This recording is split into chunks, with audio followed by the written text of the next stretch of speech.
नमस्कार दोस्तों, आज की तारीख है 8 नवंबर 2025, दिन शनिवार और आज की हिंदी तिथि है मार्गशीर्ष माह के कृष्ण पक्ष की तृतीया। तो दोस्तों, सबसे पहले तो आज के दिन का इतिहास जान लेते हैं। साल 1895 में इस दिन जर्मन वैज्ञानिक विल्हेम रोंटगन ने एक्सरे की खोज की थी, जिसने चिकित्सा विज्ञान में क्रांतिकारी बदलाव ला दिया। सन 1999 में इस दिन भारतीय क्रिकेट इतिहास का यादगार पल आया, जब सचिन तेंदुलकर और राहुल द्रविड़ ने हैदराबाद में न्यूजीलैंड के खिलाफ 331 रनों की रिकॉर्ड साझेदारी की, जो उस समय वनडे इतिहास की सबसे बड़ी साझेदारी थी।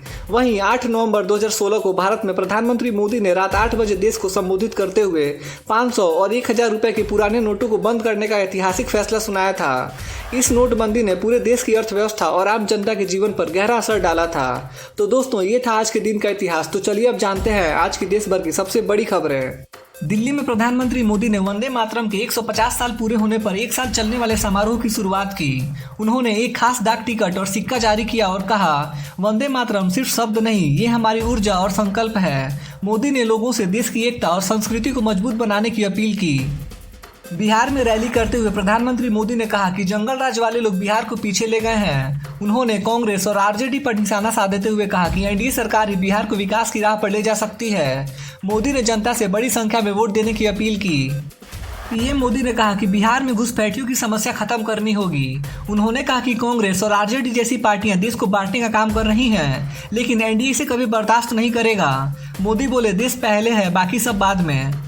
अमेरिका के राष्ट्रपति डोनाल्ड ट्रंप ने कहा कि उनकी और पीएम मोदी की दोस्ती बहुत मजबूत है। उन्होंने बताया कि भारत और अमेरिका के बीच व्यापारिक बातचीत बहुत अच्छी चल रही है और वे जल्द ही भारत की यात्रा करेंगे। इससे दोनों देशों के रिश्ते और मजबूत होंगे। प्रधानमंत्री मोदी ने कहा कि 1937 में वंदे मातरम के कुछ हिस्से हटाए गए थे और उसी समय से देश में विभाजन की सोच बढ़ी। उन्होंने कहा कि आज हमें एकजुट रह के देश की एकता को और मजबूत करना होगा। पीएम मोदी ने एक नया डिजिटल पोर्टल लॉन्च किया, जिसमें वंदे मातरम के इतिहास और महत्व की जानकारी होगी। इसके साथ उन्होंने एक खास स्मारक सिक्का और टिकट भी जारी किया। मोदी बोले, यह गीत हमें देशभक्ति और एकता की याद दिलाता है। मोदी ने कहा, वंदे मातरम कोई साधारण गीत नहीं, यह माँ भारती की प्रार्थना है। उन्होंने लोगों से अपील की कि इस गीत को सिर्फ गाए नहीं, बल्कि इसके भाव को अपने जीवन में उतारे। समारोह में लोगों ने भारत माता की जय के नारे लगाए। पीएम मोदी की बिहार रैली चुनाव की रणनीति का अहम हिस्सा मानी जा रही है। उन्होंने कहा कि औरंगाबाद जैसी सीटें तय करेंगी कि बिहार का भविष्य कैसा होगा। मोदी बोले, एनडीए का लक्ष्य है भ्रष्टाचार मुक्त बिहार। मोदी ने कहा कि बिहार का युवा अब बदलाव चाहता है। उन्होंने स्वतंत्रता सेनानी अनुग्रह बाबू और जगदेव बाबू को याद करते हुए कहा कि उन्हीं की प्रेरणा से बिहार आगे बढ़ेगा। मोदी बोले, बदलाव के इस सफर में युवा सबसे बड़ी ताकत है। विदेश मंत्रालय ने बताया कि पीएम मोदी अमेरिका, रूस और पाकिस्तान से जुड़ी घटनाओं पर नजर रखे हुए हैं। मोदी ने कहा कि भारत किसी भी मुद्दे पर अपनी सुरक्षा और सम्मान से समझौता नहीं करेगा। केंद्रीय गृह मंत्री अमित शाह ने बिहार के मधुबनी, मोतिहारी व बेतिया में चुनावी सभाओं को संबोधित करते हुए कहा कि राष्ट्रीय जनता दल कांग्रेस गठबंधन को चुनाव में करारी हार का सामना करना पड़ेगा। उन्होंने कहा कि एनडीए शासन विकास और सुरक्षा का पर्याय है। बिहार चुनाव में अमित शाह ने बड़ा बयान दिया है। उन्होंने कहा कि एनडीए इस बार महागठबंधन को पूरी तरह हराकर तेजी से विकास करेगी। शाह ने मधुबनी एयरपोर्ट, रामनगर अस्पताल और पश्चिम चंपारण में नई मिलों जैसी योजनाओं का वादा किया। साथ ही विपक्ष पर घोटालों के आरोप लगाते हुए कहा कि बिहार की तरक्की सिर्फ एनडीए के हाथों में सुरक्षित है। बिहार चुनाव के चलते उत्तर प्रदेश पुलिस ने बॉर्डर इलाकों में सुरक्षा कड़ी कर दी है।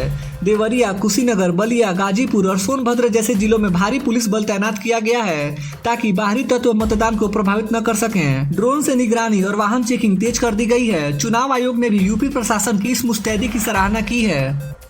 बिहार विधानसभा चुनाव के पहले चरण में 121 सीटों पर वोटिंग पूरी हो गई है और इस बार रिकॉर्ड तोड़ 64% से ज्यादा मतदान हुआ है। चुनाव शांतिपूर्ण रहा, हालांकि कुछ जगह बीजेपी और आरजेडी समर्थकों के बीच मामूली झड़पें हुई। अब 122 सीटों के लिए दूसरे चरण की तैयारियां शुरू हो गई हैं और सभी दलों में जोश चरम पर है।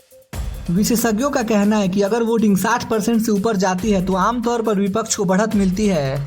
इस बार बिहार में 64.66% वोटिंग हुई है, जिससे दोनों गठबंधन अपनी अपनी जीत का दावा कर रहे हैं। एनडीए का कहना है कि जनता विकास चाहती है, जबकि महागठबंधन ने कहा यह बदलाव की लहर का संकेत है।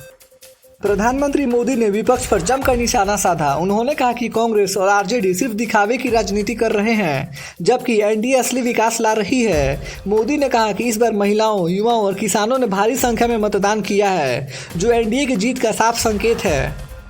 लोक जनशक्ति पार्टी के नेता चिराग पासवान ने कहा कि अगर उनके प्रत्याशी जीतते हैं तो वे मुख्यमंत्री नीतीश कुमार के साथ मिलकर विकास करेंगे। उन्होंने कहा कि बिहार को नई सोच और नई दिशा चाहिए। साथ ही उन्होंने युवाओं के लिए रोजगार योजनाओं और 10-10 हजार रुपए की सहायता राशि का भी जिक्र किया। बिहार में विपक्षी दलों ने निर्वाचन आयोग पर सवाल उठाए हैं। उनका कहना है कि हजारों मतदाताओं के नाम नई वोटर लिस्ट से गायब हैं। कई जगह लोगों को वोट डालने नहीं दिया गया। आरजेडी और कांग्रेस ने इसे लोकतंत्र के साथ धोखा बताया और जांच की मांग की है। आयोग ने कहा कि सभी शिकायतों पर त्वरित कार्रवाई की जाएगी। बिहार में दूसरे चरण की वोटिंग से पहले सोशल मीडिया पर प्रचार युद्ध तेज हो गया है।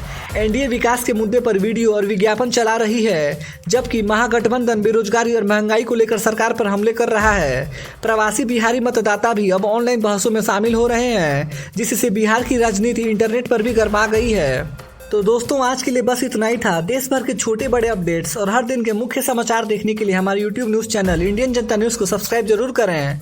मिलते हैं अगले वीडियो में, तब तक के लिए बाय बाय, टेक केयर, जय हिंद।